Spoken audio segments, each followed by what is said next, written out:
Welcome to the Short Funk Podcast. I'm Tom Barbalet, and today, a multi-part story. Part 1 of a multi-part story. My life in the shed. When I arrived in the shed, I'd been developing Noble Ape for about 5 months, maybe even 6 months. And the shed was a movement from me to get out of the Catholic dorms that I had been living in for 2 years. I'd arrived in these Catholic dorms because I was naive. I was stupid. I didn't know what I was putting myself up for. And as I entered university, as my mother had left the country 3-4 months prior, I needed a place to live. But I was living in the same town that I'd lived in since I was about 4, Canberra. I was attending the National University, the same university I used to go into and program computers on at age 10.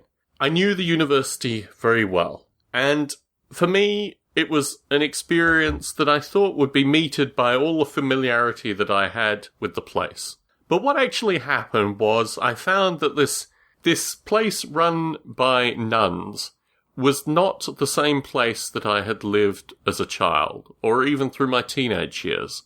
This was a created environment that was ideally suited for people that had lived in the countryside, had been raised in Catholic conservative homes, and had come to Canberra, the big smoke as it was compared to where they had come from, and needed to have an environment that was ideally suited to them, both intellectually, physically, and emotionally.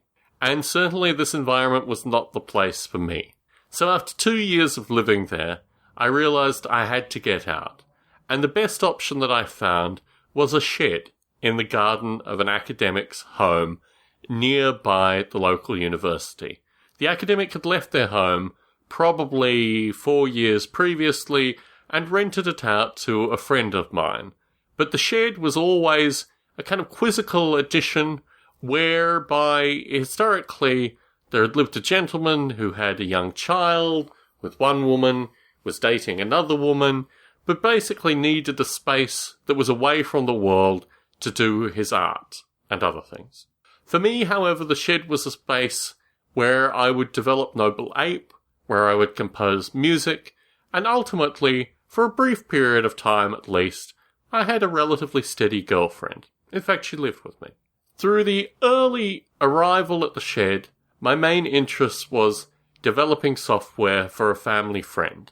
The family friend created search engines for libraries of different sizes. He had technology that he had historically tried to sell to eBay and a variety of companies in the US, but basically it was a company that had Australian-only interests.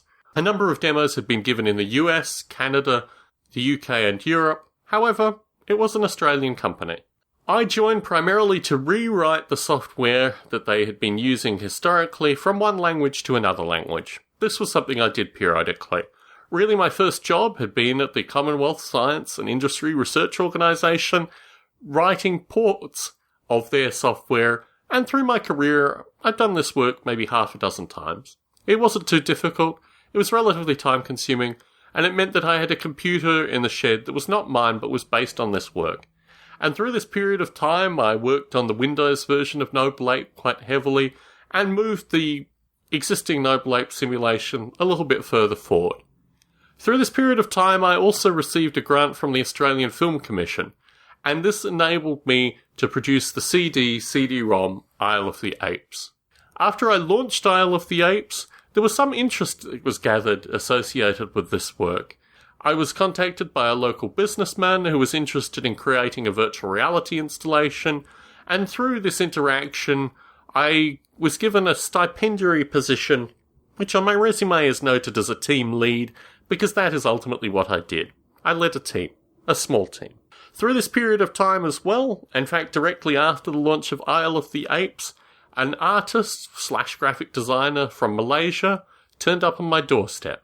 Turns out she'd been following some of my work, we had a brief correspondence, and then, I thought somewhat jokingly, she said that she was coming to Australia in order to meet me. She turned up on my doorstep, she ended up living with me for about, I don't even really know, maybe 5 months, and as she was leaving, I took her to the airport, thinking maybe she would come back, but really it wasn't the nature of our relationship in terms of communicating about solid factual things. Anyway, on the way back from the airport, having taken her to the airport, I was crash-tackled by a gentleman. Crash-tackled means that someone throws themselves at you, at your legs typically, and you fall over. But this is where it gets interesting. This is where I need to tell another story.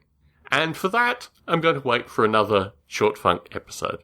Tom Barbalet in San Jose, signing out.